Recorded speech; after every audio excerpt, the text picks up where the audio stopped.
pengertian kalimat dan unsur.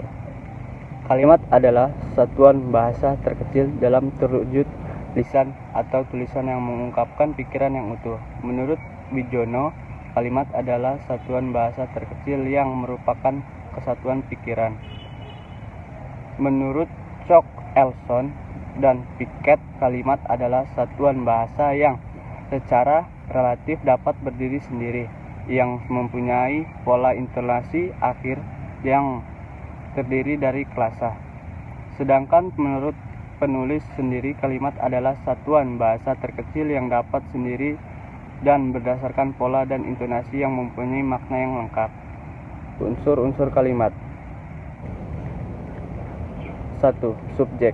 Menurut Kamus Besar Bahasa Indonesia, merupakan suatu bagian klasua yang menandai apa yang hendak dibicarakan oleh pembicara atau pengarang. Subjek disebut sebagai pokok kalimat. Subjek sendiri dapat berbentuk jenis-jenis kata benda atau bisa berbentuk contoh frasa nomia. 2. Predikat. Predikat merupakan bagian kalimat yang menandai apa yang hendak diucapkan oleh pembicara atau penulis tentang subjek. Predikat biasanya diletakkan setelah subjek. Biasanya predikat dapat berupa jenis kata kerja atau contoh frasa verba dalam bahasa Indonesia. 3. Objek. Objek merupakan unsur kalimat yang diletakkan setelah subjek. Objek biasanya digambarkan sebagai korban yang dikenai perbuatan oleh subjek. Dalam kalimat pasif, objek biasanya diletakkan di awal kalimat menggantikan posisi subjek.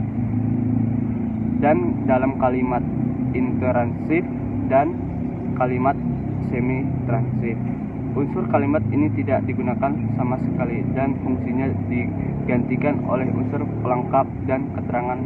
Objek memiliki kesamaan tertentu.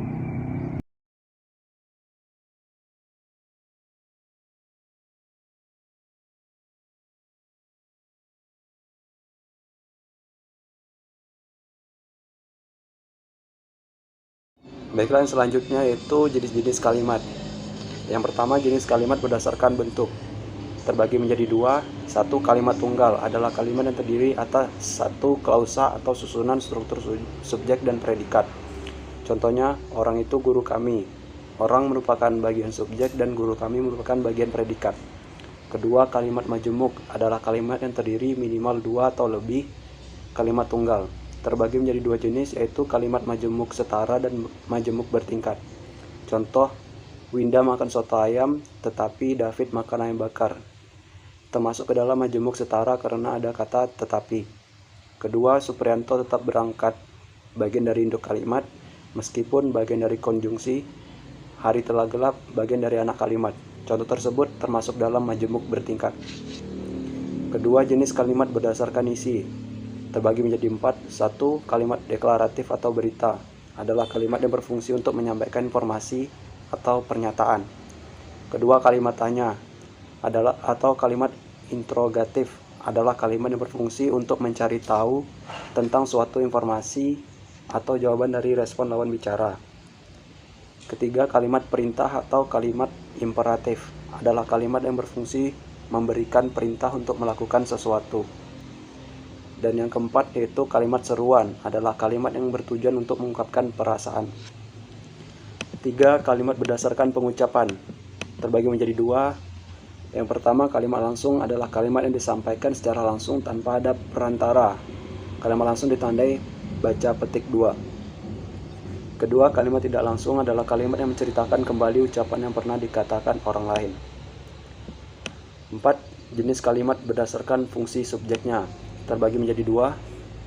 Yang pertama, kalimat aktif adalah kalimat yang unsur subjeknya melakukan tindakan yang memiliki imbuhan me atau ber dan memiliki pola kalimat SPO atau SPOK. Kedua, kalimat pasif adalah kalimat yang unsur subjeknya diberikan suatu tindakan atau pekerjaan. Imbuhan yang biasanya terdapat dalam kata kalimat ini adalah di, ter, kean, atau terkan. Jenis kalimat ini diikuti kata depan oleh. 2.4 Pola-pola dasar dalam kalimat. 1.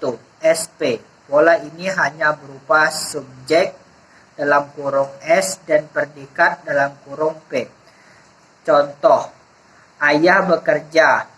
S sama dengan ayah, P sama dengan bekerja. 2. SPO. Pola yang terdiri dari subjek dalam kurung S, predikat dalam kurung P, dan objek dalam kurung O. Contoh, ibu menanak nasi. S dalam sama dengan ibu, P sama dengan menanak, O sama dengan nasi. 3. SP dan PL.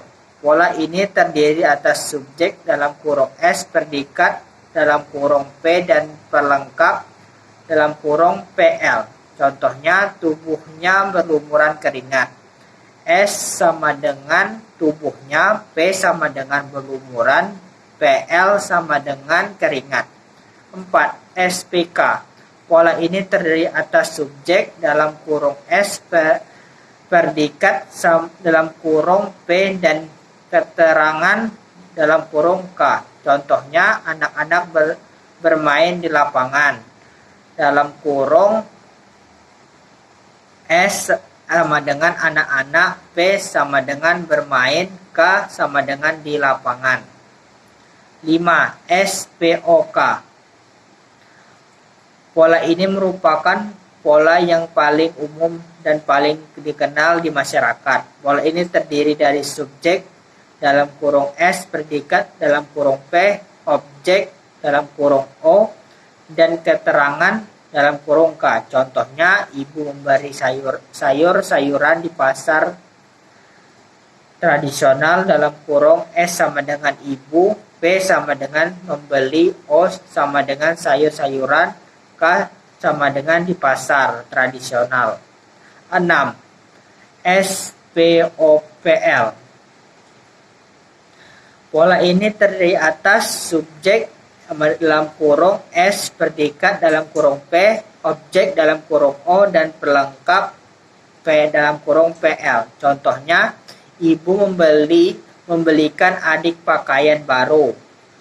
S sama dengan ibu, P sama dengan membelikan, O sama dengan adik, PL sama dengan pakaian baru. 7. SP, PL, dan K. Pola ini terdiri atas subjek dalam kurung S, predikat dalam kurung P, pelengkap dalam kurung PL, dan keterangan dalam kurung K. Contohnya, tubuhnya berlumuran keringat karena bekerja keras seharian. S sama dengan tubuhnya, P sama dengan berlumuran, PL sama dengan keringat, K karena bekerja keras seharian. 8. SPOPLK. Pola kalimat yang paling kompleks dan lengkap karena semua unsur kalimat terkandung di dalamnya. Contohnya, ibu membelikan adik sepatu baru pada hari Minggu kemarin. S sama dengan ibu, P sama dengan membelikan, O sama dengan adik, PL sama dengan sepatu baru, K sama dengan pada hari Minggu kemarin. Kalimat efektif bahasa Indonesia. Kalimat efektif bahasa Indonesia adalah satuan bahasa yang lengkap dan sesuai kaidah yang dapat mengakibatkan pembaca atau pendengar mudah memahami. Menurut buku Pembina Memelihara dan Menggunakan Bahasa Indonesia secara Benar, karya Edi Suyanto, kalimat efektif adalah kalimat yang dapat menggunakan gagasan pemakaiannya secara tepat dan dapat dipahami oleh pendengar atau pembaca secara tepat pula. Kalimat efektif berbagi menjadi dua, yaitu kalimat efektif dan kalimat tidak efektif. Kalimat ini bisa dibedakan dari kaidah-kaidah di dalam penyusunan kalimat. Jika itu kalimat efektif, maka harus memenuhi 1. Unsur-unsur penting yang harus dimiliki setiap kalimat. 2. Aturan-aturan tentang ejaan yang sempurnakan dan cara memilih kata dalam kalimat atau diksi. Ciri-ciri kalimat efektif. 1. Kesatuan dan kesepadanan. Kalimat efektif harus memiliki keseimbangan antara pikiran atau gagasan dengan struktur bahasa yang dipergunakan. Kesepadanan kalimat ini dapat dilihat dari struktur bahasa Indonesia yang dipergunakan. Struktur bahasa Indonesia dalam mendukung gagasan atau konsep yang merupakan cap 2 pikiran. Satuan dalam suatu kalimat bisa dibentuk jika ada keselarasan antara subjek, predikat, objek, dan predikat keterangan. 2. Kesejajaran. Kalimat efektif juga harus mengandung kesejajaran antara gagasan yang diungkapkan dan bentuk bahasa sebagai sarana pelengkapnya.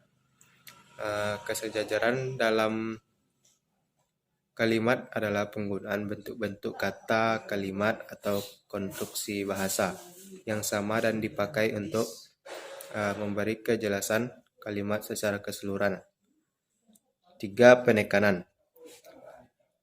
Penekanan dalam kalimat adalah upaya pemberi aksentuasi, pemusatan perhatian pada salah satu unsur atau bagian kalimat, agar unsur atau bagian kalimat yang diberi penegasan atau penekanan itu lebih mendapatkan perhatian dari pendengar atau pembaca. Cara untuk memberi penekanan pada kalimat, contohnya dengan cara perpindahan letak phrase dan mengulangi kata-kata yang sama. 4. Hemat kata. Hemat dalam kalimat efektif maksudnya adalah kehematan dalam pemakaian kata, phrase atau bentuk lainnya yang dianggap tidak perlu.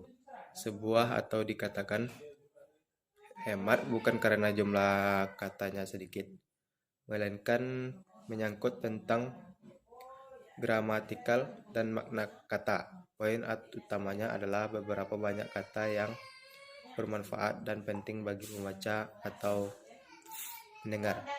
5. Variasi struktur kalimat. Sebuah bacaan atau tulisan yang baik merupakan sebuah komposisi yang dapat memikat pembacanya untuk terus membaca sampai selesai. Salah satu caranya adalah menggunakan variasi kalimat yang didapatkan dengan membaca dan memperkaya kata-kata.